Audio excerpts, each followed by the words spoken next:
buenos días a todos. En nombre de Transvision 2018, que terminamos hace unos días en el Ateneo de Madrid, donde Aubrey de Grey hizo una presentación desde California, que tenía unas reuniones. Vamos a concluir la parte del evento y les tenemos a todos, pues los que no vinieron, ¿verdad? Pues un regalito, su bolsa con su bolígrafo, con su cuaderno y uno de nuestros sponsors, de nuestros patrocinantes, que es la Fundación para la Extensión de la Vida, les regala no solo la revista, sino una suscripción anual para los que llenen esta forma. Cuando terminen de llenar la forma, no las entregan para que reciban su suscripción un año entero y para que sepan qué es lo que van a hacer para no morirse. En el evento cubrimos la parte inteligencia artificial y robótica, por eso tuvimos a la robot Sofía con uno de sus padres, el padre del software, que es el científico Ben Goertzel, y fue espectacular. La vestimos de sevillana, de flamenco, si lo vieron, y habló en 4 idiomas, que yo creo que ningún humano lo hace. Ella habló en castellano, en catalán, en vasco y en gallego. Y no hay muchos humanos que hablen estos 4 idiomas, además del inglés. Pero lo pueden hacer los robots. Para los robots es muy fácil. El otro área que tocamos es el tema de longevidad, rejuvenecimiento, medicina regenerativa. Y para eso estamos haciendo esta rueda de prensa, porque esto está creciendo en el mundo de una manera difícil de comprender. La gente que no está metida en esto no lo entiende. Aubrey de Grey acaba de llegar esta mañana de Londres, donde hubo una conferencia sobre longevidad que la abrió el ministro de Sanidad del Reino Unido.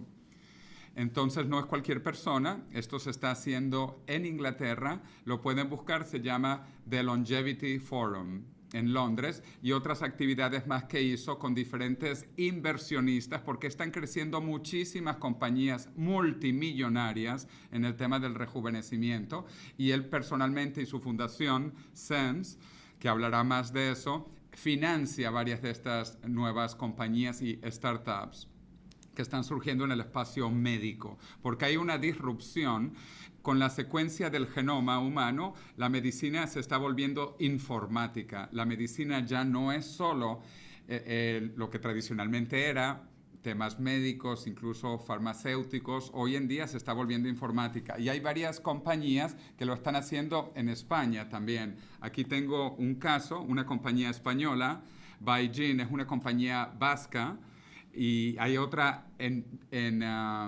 Valencia y otra en Barcelona. Esto está ocurriendo en España. Y también hay compañías que hacen secuencia de telómeros. Hay una, la principal, diría yo, en el mundo, que está aquí en Madrid, que es LifeLength, que fue comenzada por unos amigos de María Blasco, que es la presidenta del CENIO, del Centro Nacional de Investigaciones Oncológicas. Pero aparte de LifeLength, con quien yo estuve hablando ayer con el presidente aquí en Madrid, que no puede venir porque se ha ido para Valencia. Hay otra compañía también en Estados Unidos que hace lo mismo, que se llama TeloYears. Yo he secuenciado con los dos para comparar. Hay que comparar y ver qué cosas funcionan y qué cosas no funcionan. Lo que quiero decir, está habiendo una explosión de compañías, de startups en los temas médicos, y Aubrey de Grey ha creado muchas de estas compañías y es inversionista en muchas de estas compañías y está trabajando en algunas de estas compañías, o sea que es la persona indicada. Adicionalmente, en su fundación, la Fundación SENS, hizo ahora el año pasado un concurso para becar a jóvenes PhDs, postdocs, para que fueran a California, a Silicon Valley, a tratar esto con todos los gastos pagados y con mantenimiento en los Estados Unidos, en California. Esperamos que esto va a continuar para el año que viene, porque hay muchísimas oportunidades que están surgiendo de cosas que no existían hace 5 años ni hace 10 años. Entre las cosas que no existían son las conferencias mundiales que se están organizando en el tema de rejuvenecimiento. Y Aubrey y yo somos parte de algo que se llama, aquí tengo de LifeLength, para que los amigos de LifeLength no se pongan furiosos, que es la más grande y es española. Pero Aubrey y yo somos miembros de la directiva de lo que se llama Coalition for Radical Life Extension, la coalición para la extensión radical de la vida. Y hacemos un evento anual que se llama RAD Fest. Revolution Against Aging and Death, la revolución contra el envejecimiento y la muerte. Lo hicimos por tercera vez ahora en San Diego, California. San Diego es un polo de biotecnología importantísimo en los Estados Unidos. Y el año que viene vamos a tener 2 eventos. Uno de nuevo en los Estados Unidos y otro en Japón, en Tokio. ¿Y por qué Japón? Porque Japón es el país con la mayor longevidad del mundo. Y España, para los que no sepan, actualmente es el segundo. Y para el año 2040, según un estudio de la OCDE, va a ser el primer país con expectativa del mundo. España, en el 2040, mayor expectativa de vida que Japón o que el Reino Unido, que es de donde es él. Bueno, hay muchas conferencias, repito. Yo los invito a que vengan a RADFest, a California el año que viene o a Tokio conmigo. Yo viví 3 años en Tokio, adoro Tokio. Producimos unos documentos con los últimos avances que publicamos por primera vez en la historia de la humanidad, el primer documento Age Reversal Update, con los primeros tratamientos científicamente aprobados en los Estados Unidos con trabajo del Food and Drug Administration, del FDA, para que se sepa que esto es científico, que esto está ocurriendo, que esto es real, y sin embargo solo es el comienzo de lo que viene. Hablando de eventos, Aubrey se va mañana. Yo voy también para Valencia, donde hay otro evento de talla mundial que se llama Longevity World Forum, el Foro Mundial de la Longevidad, que es organizado en Valencia, en el Palacio de Congresos, donde él va a estar hablando mañana en la tarde. Y después de eso nos vamos a Bruselas, a Bélgica, donde tenemos otro evento que se llama Eurosymposium for Healthy Aging, que es organizado por otro grupo en Bruselas, en Bélgica, sobre el envejecimiento y cómo contrarrestar el envejecimiento. Y luego, en marzo del año que viene, Aubrey de Grey organiza una conferencia llamada Undoing Aging, Deshacer el Envejecimiento, que es similar a su libro, que su libro es Ending Aging. Ending Aging, el fin del envejecimiento, un libro que se los recomiendo, al igual que les recomiendo mi libro. Yo estoy muy orgulloso de mi libro porque Aubrey de Grey escribió el prólogo y Antonio Garrigues Walker escribió el epílogo. Lo escribí con un coautor británico que es David Good, que es el inventor de Symbian, el sistema operativo que utilizó luego Nokia, el primer sistema operativo inteligente. Él es matemático de Cambridge y él ahora está dedicado a la biotecnología también porque, repito, hay una disrupción en la medicina y no es la medicina tradicional. Ahora estamos entrando a la informática, a la bioinformática. Aquí pueden ver 3 versiones de mi libro. El libro se está publicando en todas partes del mundo. Esta es una edición peruana. Pueden ver, cuesta 99 soles en Perú. Esta es la primera edición española. Esta es la segunda edición española, como pueden ver. Y vamos a sacar pronto la tercera edición española. Y en estos momentos estoy trabajando en 5 idiomas más. El libro va a salir el año que viene en ruso, en chino, en coreano, en portugués, y una edición para India y otra en inglés, para que vean cómo realmente estamos en una revolución increíble y estamos en lo que yo llamo la muerte de la muerte. Y ni Aubrey de Grey ni yo pensamos morir. Y como decimos, en el año 2045 incluso pensamos ser más jóvenes que hoy, porque nosotros lo que trabajamos es en rejuvenecimiento. Y con esas palabras introductorias, yo quiero ahora que Aubrey hable y yo traduciré algo al final, pero pueden preguntar lo que quieran en español, en inglés, sus preguntas y yo se las traduciré a Aubrey. Entonces, pues un aplauso para Aubrey y...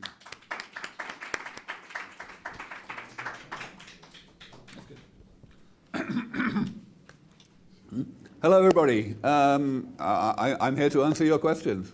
No, you have to say something. All right. Well, 10 minutes. okay. So I do not understand Spanish, so I don't know very much about what Jose was telling you just then, but I am always very pleased to come here. I will be here in Spain for several days, because of today's events and also the event in Valencia you just heard about. Also, I will be speaking at another event in Burgos in a few days after the event in Brussels. I am interested in bringing the news about the undoing of aging to the rest of the world. That's why I do so much public speaking and so much media, because it is still not very well understood. Most people still don't really believe that we could turn back the clock of aging and take people who are already 60 or 70, make them biologically 30 again. And of course, we can't do that today, but we're getting awfully close.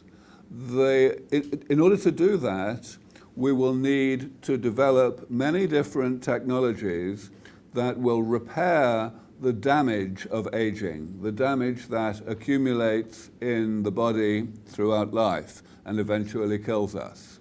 And some of those technologies are already working in animals and being tested in humans. One of those technologies, one area that's really important, is stem cell therapies. And I'm sure that all of you know that many stem cell therapies are already being tested in the clinic. But now we're getting close with several of the others, especially the elimination of things called senescent cells, cells that are not working correctly and they are poisoning the body. People have figured out how to remove those cells so that the body is younger again in that way. We at Sense Research Foundation are working on all of the most difficult areas of damage repair, the areas that nobody else thinks could be done, but we are succeeding. In all of these really difficult areas, we have already been able to make big progress. And in many of them, we have been able to take our projects, our advances, and turn them into new companies, startup companies, excuse me, startup companies that can attract investment from all over the world so as to take the next step towards the clinic. So this is coming. And of course, it matters that it's becoming an industry, that the private sector are becoming involved now, because that is the way to bring much more money, much more financial support for these projects, which will make them go more quickly. I am still heading this foundation, Sense Research Foundation, which is a non-profit based in California, a charity, because there are still some projects which are not far enough along to be possible to do in companies. But I'm also now involved in one company called Agex, which is working on new ways to use stem cells against aging. And therefore, I believe that this technology is very close to actually working. Now, what it means is that people will stay healthy for as long as they live. That means, of course, that people will probably live a lot longer than they live today. And many people, especially many journalists, tend to focus on the longevity. They say, oh, people will live a very long time, and they think about what that will mean for society and so on. And that's okay.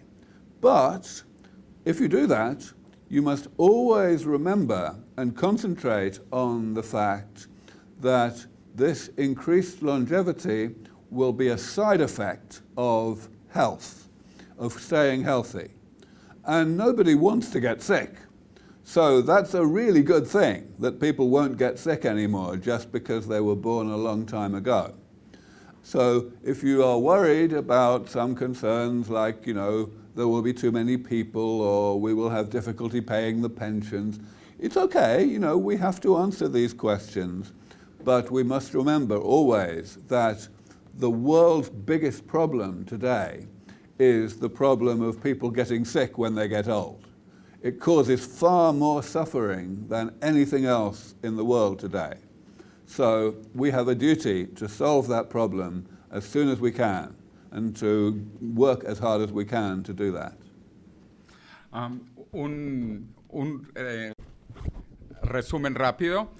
Primero que él ama venir a España, estuvo 2 veces el año pasado, 2 veces este año y todavía le faltan presentaciones aquí, en Valencia y luego en Burgos, y seguirá viniendo porque él es el comunicador número 1 del mundo de esto.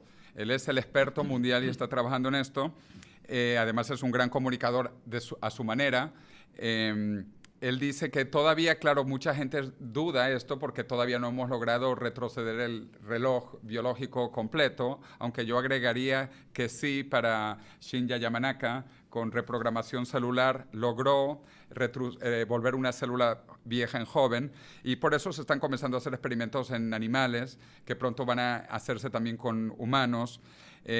Una de las tecnologías que él habla son células madre. Hay muchas terapias que se están utilizando células madres. Otra, senolítica, que es eliminar las células senescentes, las células viejas. Esto está comenzando. Hay muchísimas inversiones de miles de millones en senolítica que están comenzando. Él también está en una transición de la Fundación SENS, que él creó. Él ha creado muchas cosas. Creó también la Fundación Matusalén, luego la Fundación SENS, y ahora está en una compañía que se llama AgeX, que está trabajando en unas terapias que dice que están muy cerca de salir al mercado. Escucharon, muy cerca para las preguntas.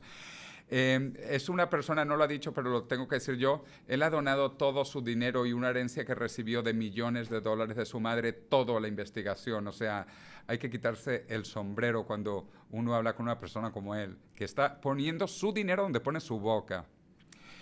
Y él trabaja en salud, porque él dice lo que queremos es que estar saludables, estar sanos. Y por eso ese es el objetivo, estar indefinidamente sano, no indefinidamente viejo ni indefinidamente mal, sino indefinidamente sano.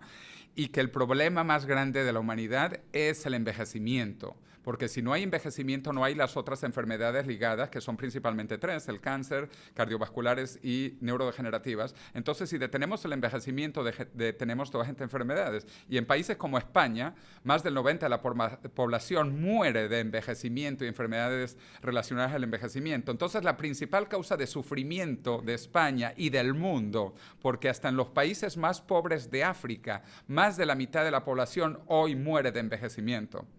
Claro que hay guerras y que hay sida y que hay malaria y que hay muchas cosas, claro que hay, pero porcentualmente la principal causa de muertes del mundo hoy, hasta en África, es el envejecimiento. Entonces, si hay una causa ética, una causa moral a cual dedicar la vida, es combatir el envejecimiento. Y vamos con preguntas en inglés o en español y yo traduciré más o menos. Yeah, what he said. It was published, hello Robert. Hey. It was published recently in longevityworldforum.com that the medication to reverse aging will be a reality within 5 years. What will be its mechanism of action, roughly? Well, there will not be just one medicine, and there will be a lot of different medicines, and they will all have different mechanisms of action. So, for example, some of them will be stem cells, where we put cells back into the body, and they replace cells that the body is not replacing on its own. Sometimes there will be drugs that kill cells that we don't want. Sometimes there will be genes, gene therapy that gives cells new capabilities to break down waste products, for example. Sometimes there will be vaccines or other immune therapies to stimulate the immune system to eliminate certain substances. Many different things. Now, in 5 years from now, we will probably have most of that working. I do not think that we will really have it perfect by then. Probably we will still be at the early stages of clinical trials in some of these things, and then we will need to combine them one by one to make sure that they do not affect each other negatively. So there will still be some way to go. But yes, I think it's quite likely that in 5 years from now, we will have everything or almost everything in clinical trials. Okay. And then clinical trials for 7 years until it's perfect. Well, clinical trials take a long time, no? It depends. So, for example, in aging, because there is this progressive accumulation of damage, then you could have therapies which slow down the rate at which damage accumulates, or you could have therapies that repair damage that has already happened, okay? Now, the second type of therapy is what we think is going to be most effective, and it's going to be easiest to do. And you can see results from that very quickly, like in 1 year or 2 years. Now, of course, you still want to know what happens later on, but the first thing is to determine whether this is working at all. And as soon as it starts to work, then you can start to make it available. Clinical trials are changing in that way. Historically, clinical trials, they had to be completed before anybody could get this drug. But now we are getting new policies. There is a thing called adaptive licensing, which is becoming popular in the US and elsewhere, where the drug gets, or the therapy becomes approved at an earlier stage, and then it is monitored after that. Una traducción rapidita es que él habla que en 5 años vamos a tener ya los primeros tratamientos comprobados y que no va a ser una bala mágica, una bala plateada como para matar al vampiro, sino que van a haber diferentes cosas. Habló mucho de las terapias con células madres, también habló de la senolítica, repito, esto es eliminar las células senescentes, las células zombies que están en el cuerpo. Habló también de algunos tipos de vacunas especiales, otros tipos de terapias génicas y que van a haber ensayos clínicos, pero que los ensayos clínicos ahora se están cambiando para no tener que esperar todo el tiempo en los que ya se ven resultados y sobre todo en los que se sabe que hay ya experimentos con animales que están funcionando. Las únicas células que normalmente conocemos hasta el momento que se reproducen en el cuerpo son las células cancerosas. Pero tú hablas inglés, aunque es mejor en inglés. No me retes, por favor. No, hablo en español y tú traduces. Yeah. Sabemos que las células cancerígenas son las únicas células que permanentemente se reproducen, por eso se llaman neoplásicas. Estamos hablando de rejuvenecimiento. Y las células neoplásicas son células muy jóvenes porque acaban de nacer, se acaban de reproducir. ¿Cómo se concatena el enfrentar una enfermedad como el cáncer con este tipo de terapias de rejuvenecimiento celular que está planteando estas nuevas alternativas de tratamientos y protocolos médicos? She's asking you about cancer, because cancer basically are immortal cells, considered biologically immortal. So what can we learn from cancer? And actually, maybe it is not good because cancer is not good, and what we do might be bad at the end. And how can we apply these cancer techniques into normal cells? So, first of all, you are absolutely right. Cancer is part of aging. Almost all cancers happen late in life, but it is very different from the other parts of aging, the parts that are degenerative. And in some ways, it is the opposite. So we have to do the opposite things to protect ourselves from cancer or to protect ourselves from the other parts of aging. For example, if we try to manipulate the telomeres, the ends of our chromosomes, in cancer, we don't want the telomeres to get longer, but in the rest of aging, maybe it is good if the telomeres get longer because cells can become more regenerative. Now, we have worked on cancer quite a lot, and of course many other people are doing the same thing. There has been huge progress in the past few years, especially in activating the immune system against cancer. And people are quite optimistic now that will be the main way in which we can bring cancer under control. But we must still look for other things as well. We never know for certain what's going to work until it does work. Bueno, creo que se entendió, pero él dijo algo muy interesante que es la inmunoterapia que está comenzando. De hecho, el premio Nobel de Medicina de este año fue de inmunoterapia, precisamente porque el cáncer da también, cuando las células envejecen, mutan, y entonces hay una manera que ellas no quieren envejecer y se vuelven cancerígenas, que son siempre jóvenes. Entonces, pero esto pasa porque las células van envejeciendo. Si las células no envejecen o tú tienes tu sistema inmune que funciona, el sistema inmune mataría estas células cancerígenas de comienzo. Entonces, él piensa que la inmunoterapia va a ser uno de los principales tratamientos para combatir el cáncer. Y de nuevo, fue el Premio Nobel de Medicina de este año.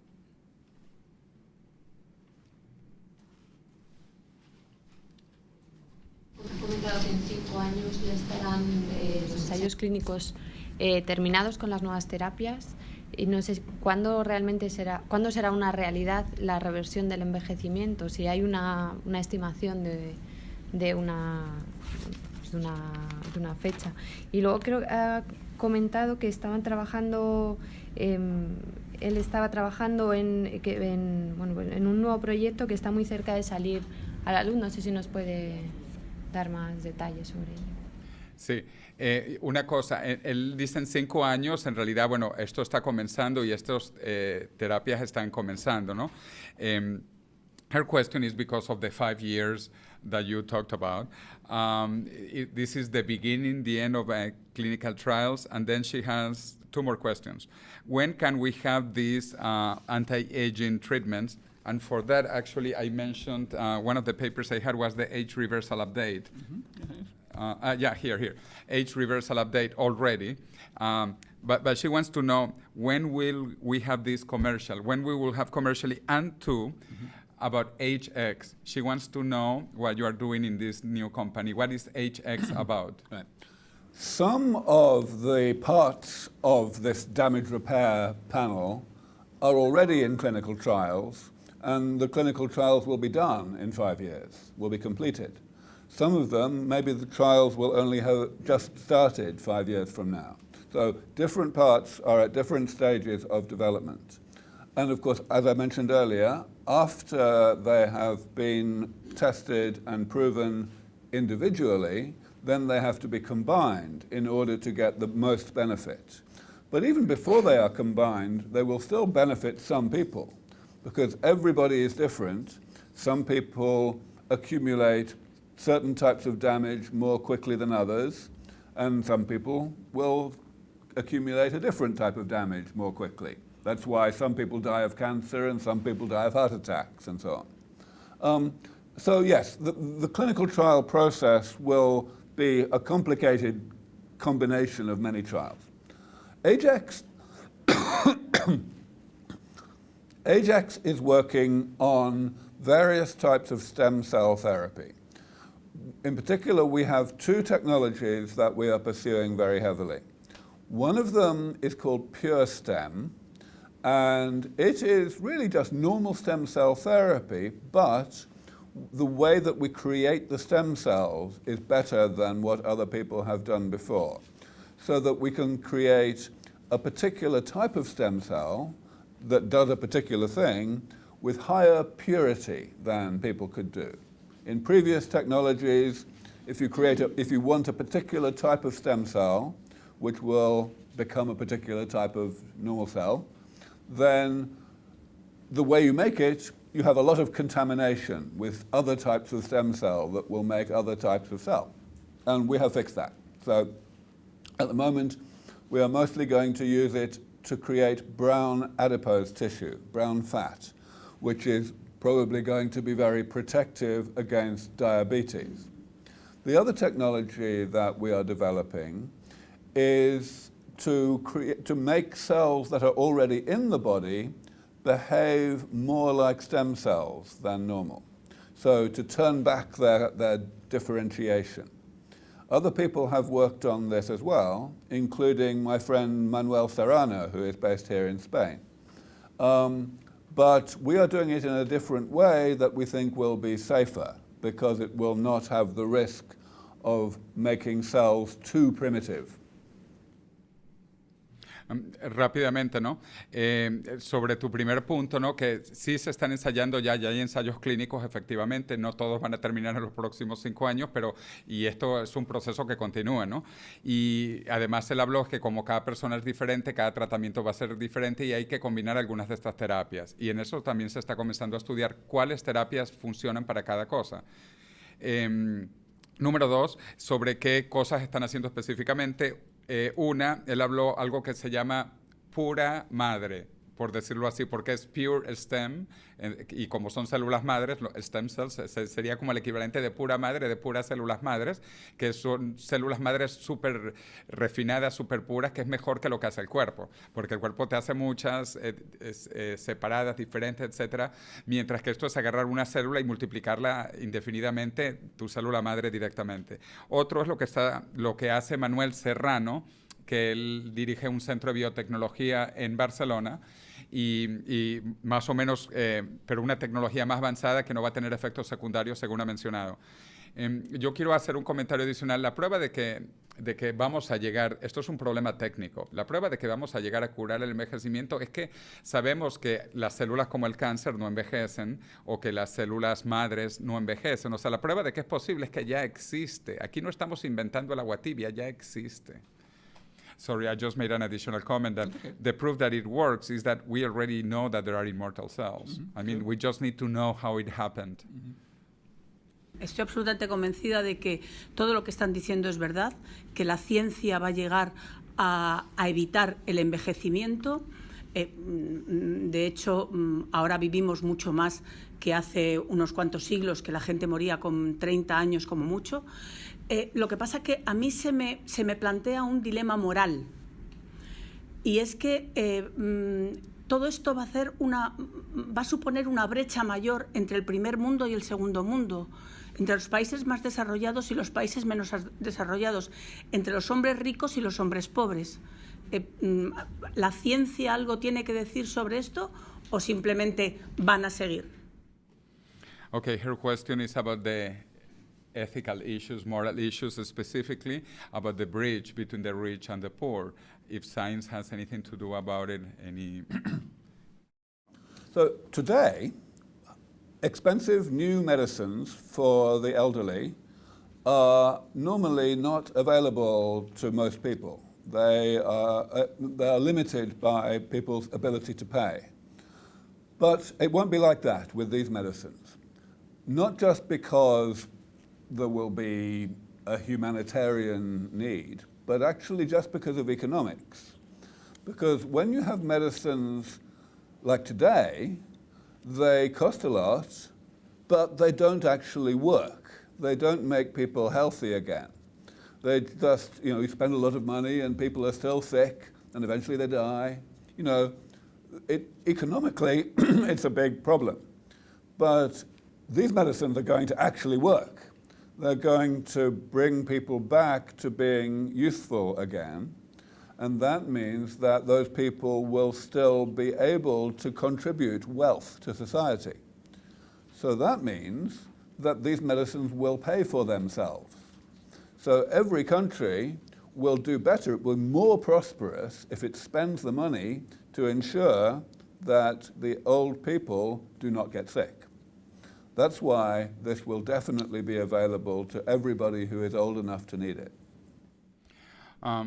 Aubrey de Grey y también Ray Kurzweil hablan de que todas las tecnologías cuando comienzan son caras y malas. Cuando se democratizan, cuando se popularizan, cuando se masifican, se vuelven buenas y baratas. Entonces, esto eventualmente va a estar al alcance de todo el mundo casi gratis.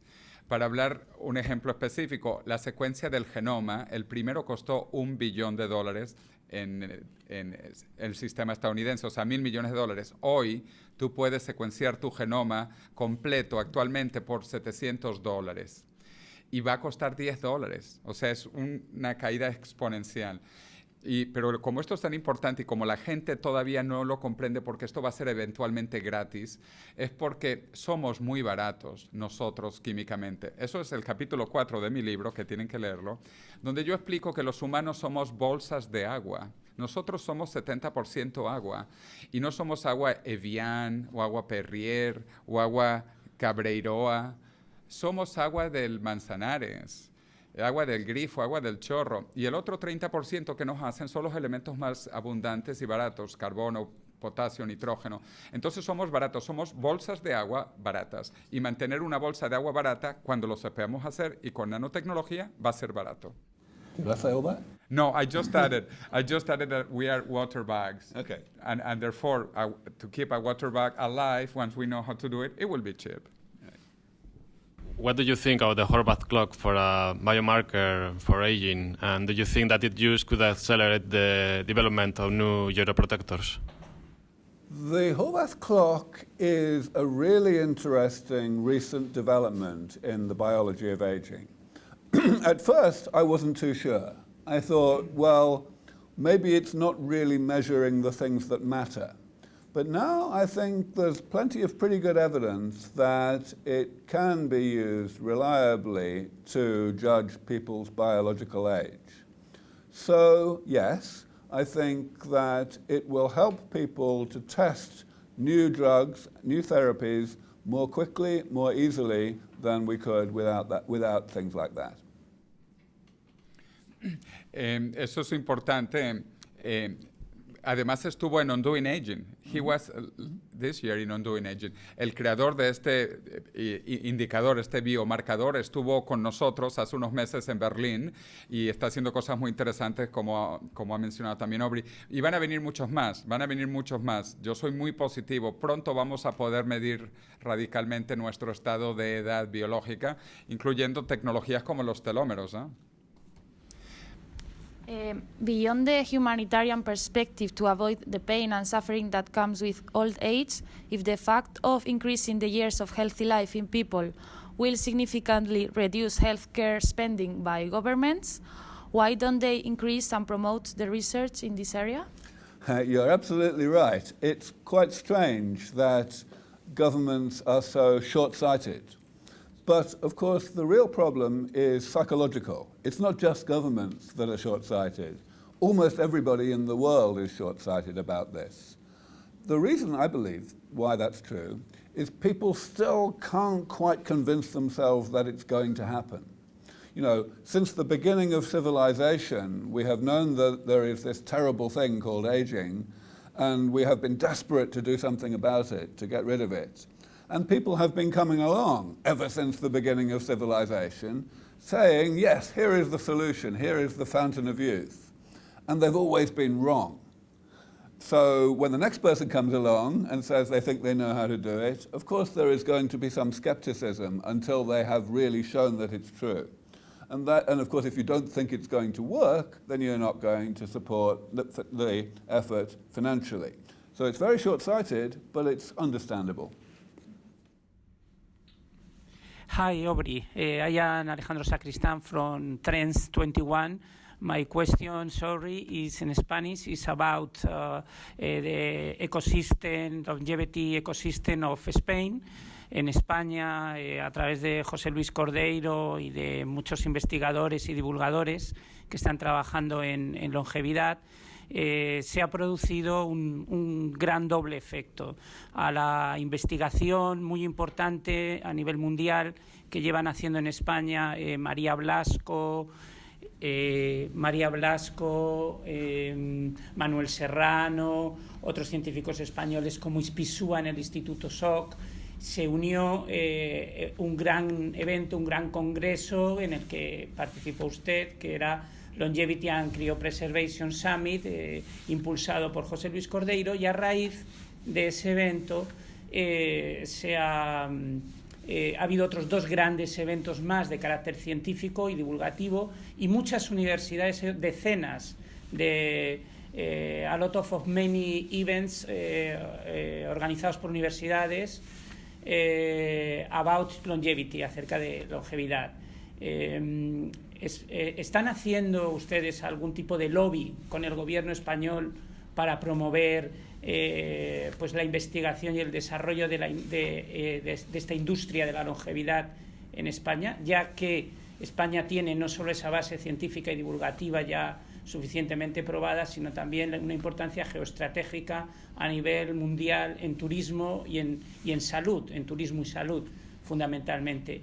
Y la segunda pregunta sería si están colaborando directamente desde la Fundación SENS o desde su empresa con científicos españoles en España. Y también él acaba de venir de un evento en Londres que lo abrió el ministro de Sanidad del Reino Unido. Esto hay que verle la cara. A mí me gustaría que estuviese con nosotros pues gente del Ministerio de Sanidad de España. He has two questions. The first one is because there is a growing ecosystem worldwide and in Spain, and he named three of the most famous Spanish scientists, María Blasco, Manuel Serrano, and Juan Carlos Ispizua Belmonte. And all of these that I invited, like you, last year to this first event in Spain that has changed the idea about longevity in Spain so much that universities are organizing things, the Longevity World Forum that you are coming to speak tomorrow. Many things have appeared because of that. And so he's asking, there are also bad effects because some people are trying to take advantage of this. But anyway, he wants to get involved with the government. Have you had any approaches to the government? Will you have any approaches to the government? And the second one is specifically about the SAINS Foundation and maybe HX collaborating with Spanish scientists, working with people here or taking Spanish people there. Mm-hmm. Well, first of all, yes, absolutely. Spanish researchers have become very prominent in this field. One other Spanish researcher I should mention is Ana Maria Cuervo, who is based in New York. She is originally Spanish, of course. She is one of the most important people in this field, but certainly also all of the people you mentioned and many others. And of course, as this moves forward, it becomes more respectable, more respected by governments. It's fantastic that Maria Blasco is the head of the CNIO. It's a big government organization. This is the kind of thing that needs to happen more, and it will happen more every year, not just in Spain, but all around the world. Now, it is slow, and the reason it's slow is because governments are always waiting to see whether there are votes in it, whether supporting something will help to get them re-elected. But it's happening more and more quickly now. I think it will mostly be led by the private sector, though, by companies, more than by governments, at least in the near term. Now, at SENS, we certainly have a global reach. Maria Blasco is on our scientific advisory board, so is Ana Maria Cuervo. We bring these people to our conferences. So we have plenty of connections in that way. Also, we have an education program in which we put students into laboratories where they can work on these things over the summer, for example. And this is a new addition to the education program where we are helping to bring more senior people in. These things are mostly in the United States, but not entirely. Sometimes we are doing it in other countries. Solo dos puntos, que los gobiernos son lentos y los gobiernos esperan para ver si hay votos acá. Y lamentablemente no se dan cuenta que van a haber muchos votos. Van a haber muchos votos y por eso se puede hablar de la política luego. Y que por eso el sector privado es el que está liderando muchas de estas cosas. Y Michael Greve, de Alemania, el que organiza Undoing Aging con Aubrey de Grey y SENS Foundation, él apuesta al sector privado porque él dice que en cuanto tengamos el primer tratamiento en 5 años, pues ya no va a haber historias. Sabemos que funciona, va a ser la prueba. Y esto va a venir quizás más rápido del sector privado, como dice. Y dice que también a través de la fundación SENS, pues hace mucha educación y tiene muchos contactos con gente, no solo de España, de Iberoamérica, Latinoamérica. Y además mencionó otra científica muy importante española, Ana María Cuervo, y yo agregaría otro español, Carlos López Otín. Yep. Otro español número uno, que está trabajando en esto. Tienes que explicarle lo primero que soy una revista socioeconómica y porque por ahí va mi pregunta. Porque uno de los lobbies más potentes en el mundo son las farmacéuticas y a mí me gustaría saber qué relación tenéis con ellas, porque lo de la democratización de la posibilidad de no morir y de curar todas las enfermedades pasará por las farmacéuticas, que tienen mucho poder. Entonces me gustaría que me contarais un poquito esa relación. Okay, she's with a socio-economic magazine, and she wants to know about the power influence of the pharmaceutical companies, both good and bad, and the disruption also, maybe. Yeah, so a lot of people are asking this kind of question because they know that today the medical industry makes its money out of sick people, keeping people alive but sick, right? So people will then say, well, the pharmaceutical industry will not like these medicines because they will keep people healthy. But that's a bit too simple.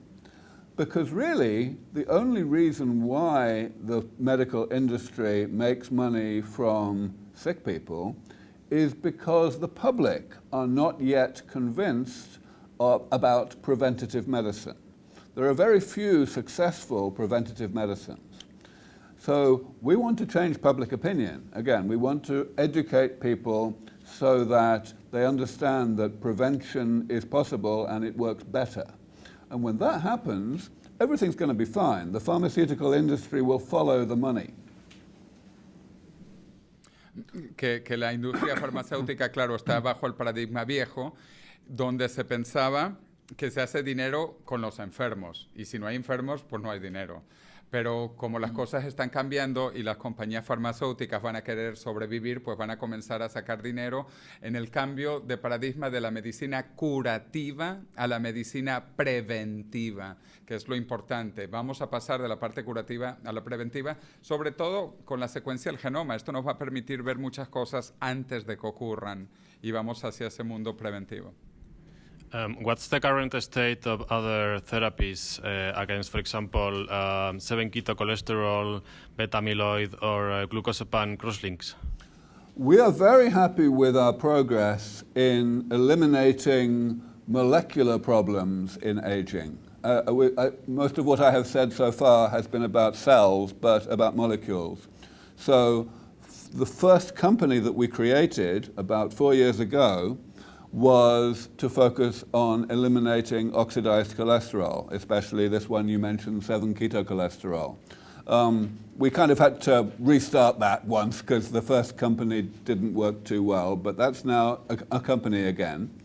Second, similarly, we did this for the material that accumulates in the eye in macular degeneration. In both cases, we used, as I think you probably know, this method of finding bacterial genes that could break these things down, and it worked very well in both cases. So both of those are now companies. To get rid of crosslinks in the extracellular matrix, again, we made some great breakthroughs in the research we supported at Yale University, and that's going to be our next company. It's probably going to be incorporated this month, in fact. So yeah, beta amyloid, we haven't worked on that because other people have worked on it and they made it, they succeeded. So now there are several vaccines produced by other companies that can get rid of beta amyloid. We worked on a different type of amyloid, the one that accumulates in the hearts of old people. And again, that's been turned into a company now. The professors that we supported who did the important work, they have quit being professors, they now work at this company. So yes, all of these things are going really well. Yo solo quisiera agregar que es que están surgiendo muchos startups utilizando estas cosas que se están descubriendo en los laboratorios. Hoy un joven puede descubrir unas cosas que una farmacéutica no hacía y por eso es que viene la disrupción. Y la disrupción eventualmente para mí es indetenible porque la gente va a ver que esto es bueno y lo va a querer. Y por eso van a venir los votos y los políticos, porque van a ver que esto es bueno. ¿Alguna pregunta más? Por favor. Si se va a poner ya remedio a las 3 causas más importantes de muerte, que son el cáncer, las enfermedades cardiovasculares, las enfermedades degenerativas, a mí se me ocurre una pregunta: ¿de qué vamos a morir? If we eliminate the 3 major causes of death today, cancer, neurodegenerative diseases, and cardiovascular, what are we going to die of? Well, of course, that's not good enough. If you only eliminate those 3 things, then there are still other parts of aging that can kill you. You know, if the immune system is not working so well, you may die of influenza. Or if you are still getting osteoporosis, then you may die from falling down the stairs or breaking your leg and so on. But even if we fix all of those things, yes, then we will die from accidents, you know, from being hit by trucks. Or maybe the planet will be hit by an asteroid or something like that. It will not have to do with how long ago we were born. Don't laugh, that's how it's going to be. Then you can talk about the difference between amortality and Yeah, immortality. you talk about that. ¿No? Okay. Que esas son las 3 principales causas de muerte, efectivamente, pero es que hay otras y siempre van a haber cosas que nos van a ocurrir, accidentes, un autobús o un meteorito, y que por eso la palabra en realidad inmortalidad es incorrecta, porque nunca vamos a poder ser inmortales, porque algo siempre nos va a poder ocurrir en el futuro que no es predecible hoy. Entonces la palabra correcta es amortalidad. A en el griego significa no. Entonces sería como la no muerte obligada, por decirlo así. Entonces que la muerte será opcional, que también van a existir los suicidios. Los suicidios... Yeah, no. Porque hay suicidios hoy, habrá suicidios en el futuro, pero como yo digo, solo se aburrirán los burros, porque la vida es muy emocionante y nosotros hablamos no solo de extensión de la vida, sino expansión de la vida. Yeah, no, he's wrong. We won't have suicide. No suicide? No suicide, Oh, that's okay, right. good. How come? Well, I mean, because we try to check, when people want to kill themselves, even if they are healthy, we are quite good at changing their minds. That's why we have suicide hotlines. And, you know, if you are old and you ring a suicide hotline, they will still try to change your mind, right? It doesn't matter how old you are. You really have heard it all and thought it all. This one I didn't know. Que él dice que en el futuro ya ni siquiera habrá suicidios, porque si no vas a estar viejo y si no, vas a estar saludable y no vas a estar deprimido, pues ¿para qué te vas a suicidar? ¿Entiendes? Es un punto interesante, o sea que el suicidio eventualmente incluso podría desaparecer porque no vas a estar enfermo, deprimido, desamoreado o como se quiera decir, nadie te va a romper el corazón. Necesitamos otro mundo para caber. ¿Hay estudios para eliminar la maldad humana? Eso también forma parte de las cosas que matan. Los venezolanos de eso sabemos mucho. Sí. Yeah, philosophical question. If there are ways to stop human evil. Well, at the moment, we are not very optimistic about our abilities. You know, we don't think we can fix aging, and we don't think we can have world peace, and we don't think we can fix climate change, and so on. If we fix one of those things, aging, then we will be more optimistic. We will be better at aiming high. And I think maybe we will have a better chance to solve these other very difficult problems.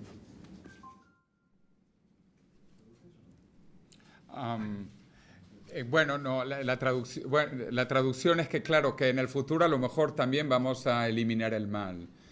Al igual que hoy pensamos que no podemos eliminar la muerte, y nosotros de este lado sí pensamos que vamos a eliminar la muerte, pues igual en el futuro podremos eliminar el mal. Eso es lo que él mencionó, que porque sea imposible hoy no significa que va a ser imposible mañana. Y que hay que ser optimista, efectivamente. ¿Alguna otra pregunta? Hay dos, entonces, tres. Bueno, vamos ya, porque si no se nos va pasando el tiempo. 1, 2 y 3. Más que una reflexión, ¿estamos preparados todos para asumir esto tan rápido, ¿no? Que ha sido asumir todos estos hechos, porque ya son hechos, como bien lo dijiste. ¿Está la gente preparada para asumirla? ¿Cuáles serían estos ítems o recommendations about this new technology? If this happens so quickly, are we ready? Can we adapt not to die? Well, that's a very, very good question. When I talk to banks or insurance companies or, pension funds, I tell them we are only a few years away from these clinical trials. We have talked about that already. But maybe, maybe it will be 15 years, maybe longer, before everything is really working and we have this big increase in longevity. And they will often think, well, okay, 15 years, that's a long time. I'm not worried about it yet. So they don't feel that they have to prepare. So what I always tell them is that's the wrong way to think. Even 5 years from now, I think it's very likely that everybody will see that this is coming. And everybody will expect that it will come along in time for them, which means that they will expect to live a lot longer. That's when we're going to have the real changes in society, in how people spend money and so on. So yes, you're quite right. We need people to be thinking about this now, about how to restructure society so that this transition into a post-aging world can be a smooth transition.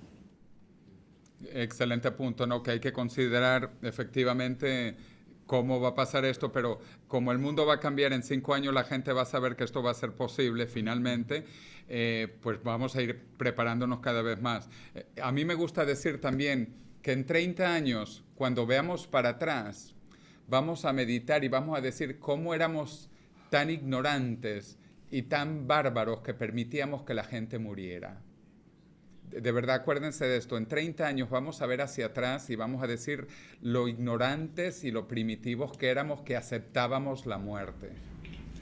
Are you trying to do any effort to convince the WHO to reclassify aging as a disease? And do you think it would be an stepping point for anti-aging research?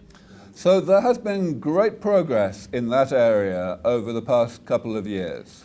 There were 2 big things that happened.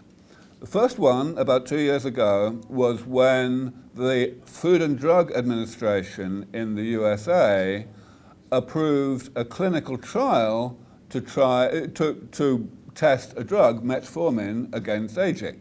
Now, they didn't say that they were testing it against aging, but the clinical endpoint, the thing that they are looking for, was a complicated combination of many different so-called age-related diseases. So it really is aging in all but name.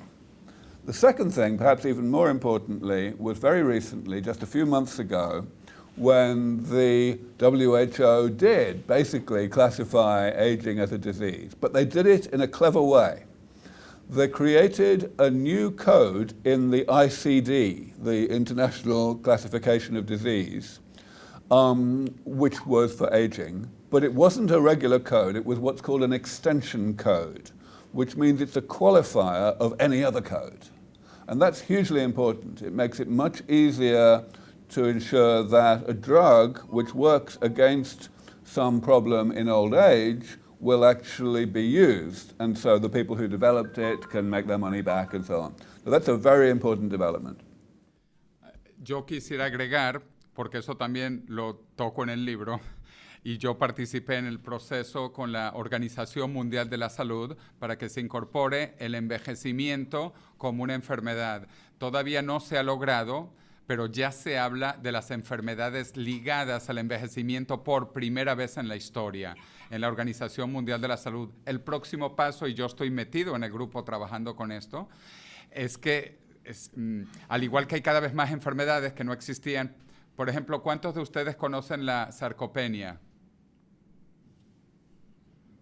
Muy pocos. Bueno, y aquí es un grupo selecto interesado. Bueno, la sarcopenia apenas se consideró enfermedad una década atrás. Y Alzheimer pues no existía hace un siglo, no se conocía, etcétera. Bueno, estamos trabajando en esto. Ese es el objetivo también con la Organización Mundial de la Salud.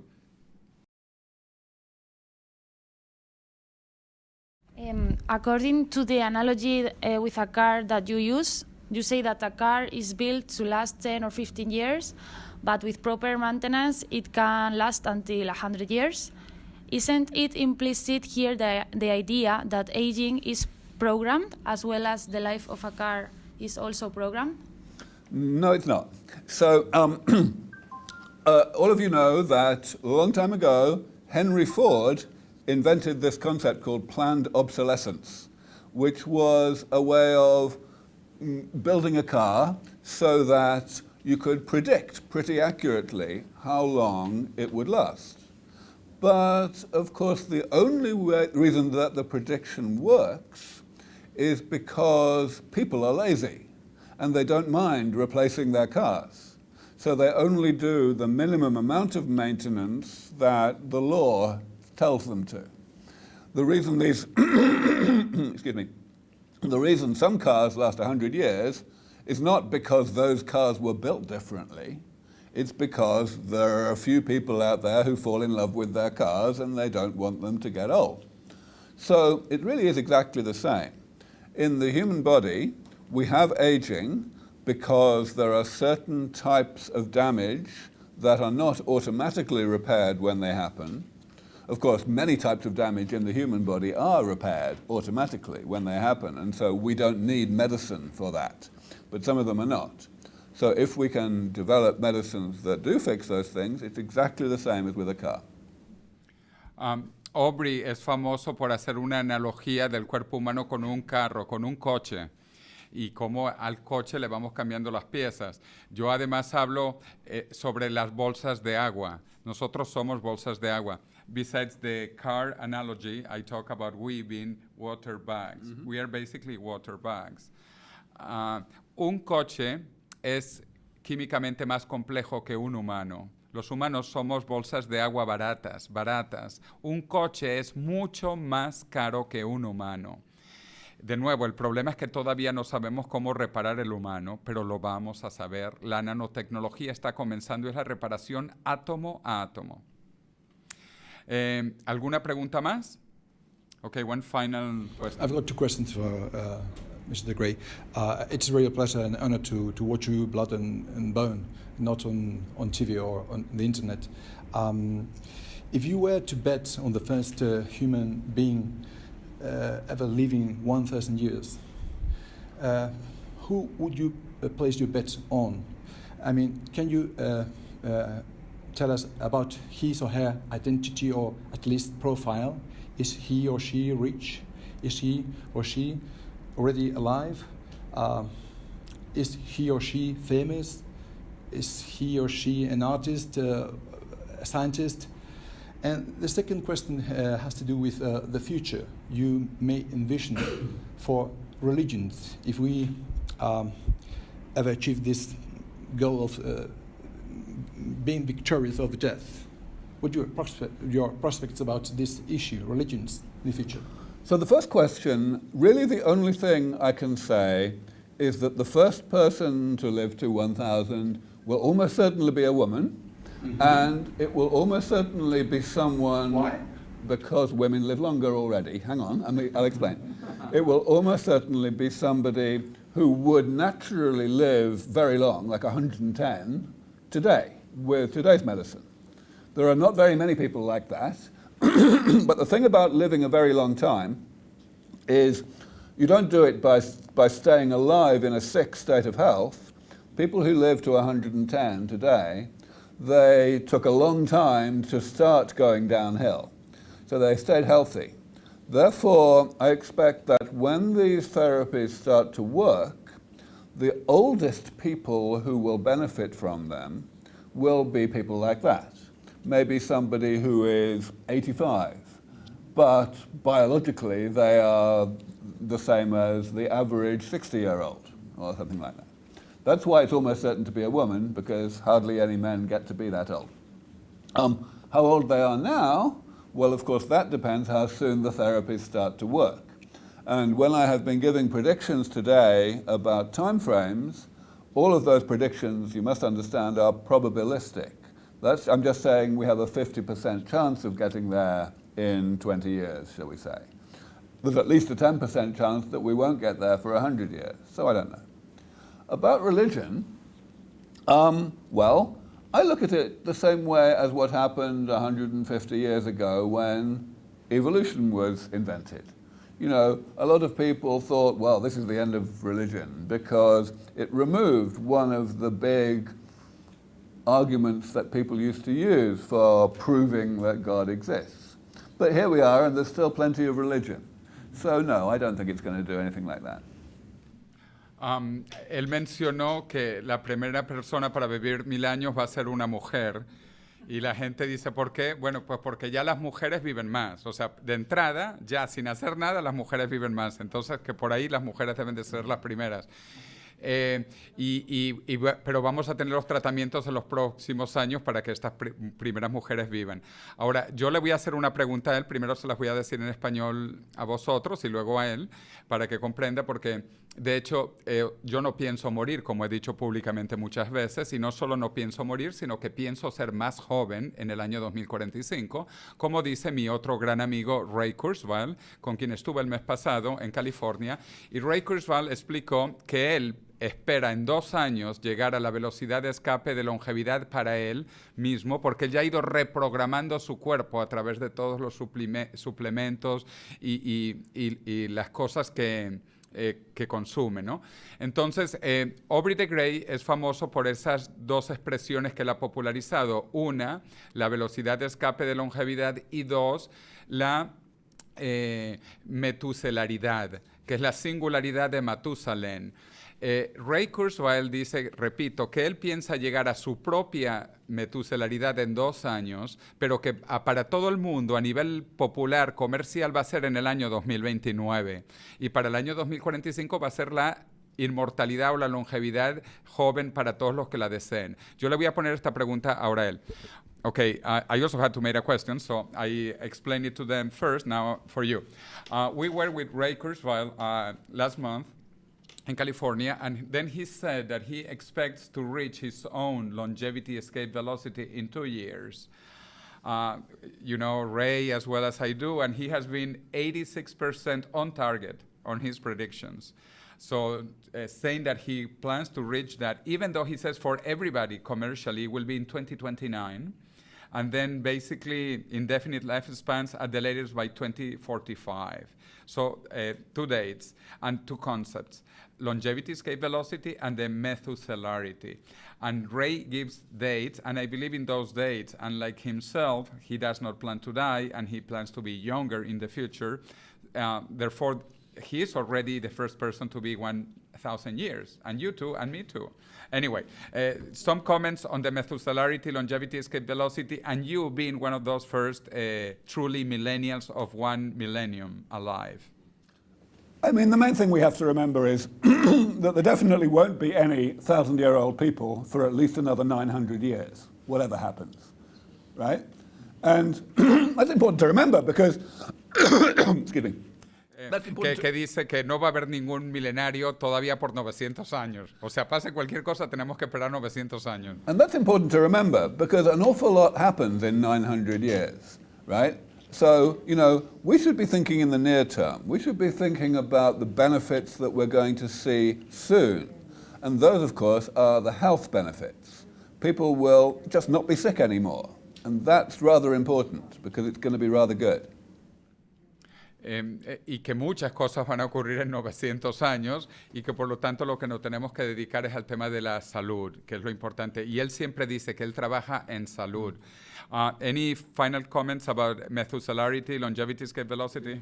Well, so the concept of longevity escape velocity is this very simple thing. It just says that these therapies do not need to be perfect in order to give us indefinite lifespans. They just need to be good enough to buy us time to make them better, to buy us more time, and so on. So yes, the word Methuselarity was not my invention. It was invented by a friend of mine, but it just means the point at which we get to that stage of being able to repair things well enough to be able to stay one step ahead of the problem.